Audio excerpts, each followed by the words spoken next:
If we want to make sure our soul finds its way to heaven, do we want to leave any room for error at all? This is Mike from Catholic Treehouse, and I'd like to welcome you to the Saint in Progress podcast, your source for inspiration, information, and directions for your soul's journey back home to the Father's house. Don't forget to subscribe, like, and most importantly, share the show.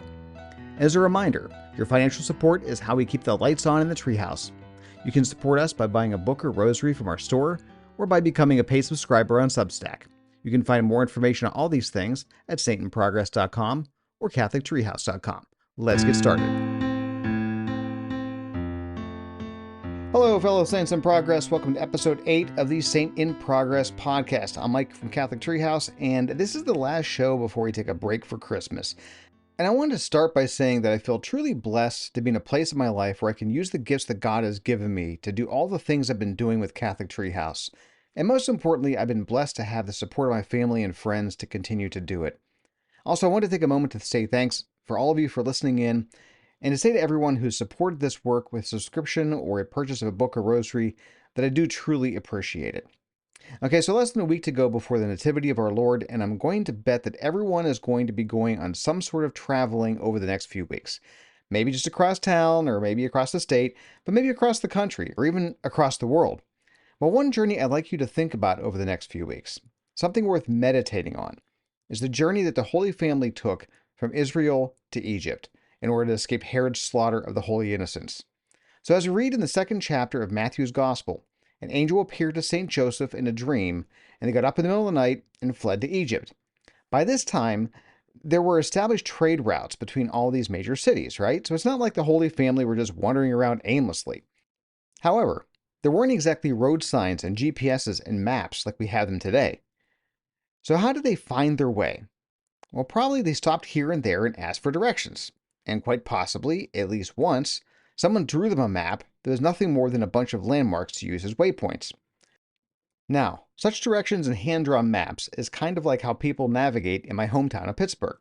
No one uses north, south, east, west directions because the roads don't go north, south, east, west. And no one uses exact distance measurements either. It's all, okay, you go down the street for about 3 stop signs. Then just past the 3rd stop sign, there's a yellow house on the right. And just past that, there's a street that looks like an alley, but it's really a street, even though there's no sign. Make a right there. You take it down a hill and bend to the right at the fork in the road where the Kogo's used to be. It's now a pizza place. You want to take a left and get on the orange belt. And these directions last for the moment. And after they're used, they're gone. And the next person coming along asking directions to the same place has to get the same story all over again. Now, I don't know for certain, but I'm guessing that maps got started by some roadside vendor selling hay for donkeys and bread and other stuff for people. And whoever was running the place probably said, I'm so sick of repeating myself. I'm going to write all this stuff down on pieces of papyrus and sell it. The other thing is, such directions and even such maps are only as good as the person giving them, as well as our ability to understand what they're saying. So even if an out-of-towner can understand the language, they'd have no idea what locals in a place like Pittsburgh know as the Orange Belt, and the locals will have a hard time explaining exactly what it is. Now, if we look at old maps, we see how they get better and better over time, right? I mean, you look at them and you notice that they've got the general idea of where things are, but at the same time, it's like, wow, that's how they thought North America looked? Florida looks so weird, and the proportions are all wrong. So they were aware that something was there, but it took time and technology to reveal the exact truth. The land masses and the rivers and the mountains, they were there all along, but we couldn't see it, or just we couldn't see it accurately, right? So nowadays we've got satellites, and these satellites have the ability to see through vegetation, and even to the floor of the ocean. I mean, we're mapping ancient Egyptian tombs and Mayan ruins and Roman forts and lost cities in the deserts of Oman. I mean, this stuff was there all along, but it just took time to be able to see it. So what does all this have to do with our spiritual journey? Excellent question. Well, if we want to go somewhere, we need to know the way to get there. And if we want to be absolutely certain that we get there, we need the best map available. Now, sure, those who love adventure will prefer to wing it because they crave the excitement of the journey and the feeling of accomplishment that comes with it. But this is our soul we're talking about. If we want to make sure our soul finds its way to heaven, do we want to leave any room for error at all? I know I don't. And I don't know about you, but I'm not a map maker. I'm a map user. I'm benefiting from the experience and expertise of countless map makers who continually refine the work of the people before them to make it more and more accurate. And honestly, I'm okay with that. I'm okay with getting straight to where I want to go without having to reinvent the map of how to get there. That doesn't mean I'm not up for a little excursion off on a side road to check out something on the spur of the moment. That just means that when I want to get back to the main road of my destination, I don't have to try to figure it out. I can just look at the map and know how to get there. Like when we drove to my nephew's wedding, we saw a little sign on the highway for the Pez Museum. Yes, they actually have a Pez Museum. The little candy dispensers, they have the whole history of the company. It's pretty cool. It's up in Connecticut. You ever get the chance, I highly recommend you check it out. Anyway, of course, we took the detour and went because it was kitschy and it was cool. But getting to the Pez Museum from the freeway and then getting back on our journey, it was easy because we had a good map. It happened to be built into my phone. Now, maps aside, the absolute best way of traveling to a place you've never been before is if you have a tour guide. Now, it doesn't mean you have to stay with the tour guide the whole time, but if you've gone on any tours with a tour guide, you know that there's going to be some downtime where you can go off and explore and do your own thing. And for that, you still need a good map and a compass, which are helpful for maintaining your bearings and seeing, all the sights and whatever. But at the end of the day, you want your tour guide to be someone who's experienced, someone who's memorized the map. And more than just memorizing the map, they have in-depth knowledge that isn't necessarily on the map. Stuff they've learned from years of leading tours, and stuff they've learned from locals or from other tour guides. A good tour guide can steer you past all the tourist traps and keep you off the wrong roads and take you around bad neighborhoods. They'll also know the best places to eat, the best places to shop, and where to get the perfect pictures, right? Well, they combine the knowledge of the map with wisdom that isn't on the map. Okay, Mike, you talked for 7 minutes, and I haven't heard you say anything yet about our spiritual journey. Okay, fine. My fellow saints in progress, the map, the best map, the most detailed map, the one that covers the entire globe, which has mapped the entire depths of the ocean, and which still continues to get more precise and find more lost cities in the desert, well, the spiritual equivalent of that is the magisterium of the Catholic Church. The magisterium is the church's authority to interpret and teach. And the tour guides? Well, those are the deacons and the priests and the bishops and the pope. And it's also the saints who have gone before us, in particular the doctors of the church, who are our most excellent teachers. You see, the teachings of the church haven't appeared out of nowhere. Like the Roman ruins that they're finding out in the desert, they've been there the entire time. But it's taken over 2,000 years of church history to continue to refine the elements of the faith. You see, the first Christians, they started off with the spiritual equivalent of a hand-drawn map, and then it got more detailed.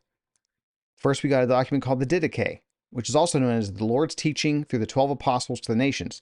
It's one of, if not the oldest document in Christianity. It's basically the first catechism teaching followers how to practice the faith. And then we got the Gospels and the epistles, which make up our New Testament.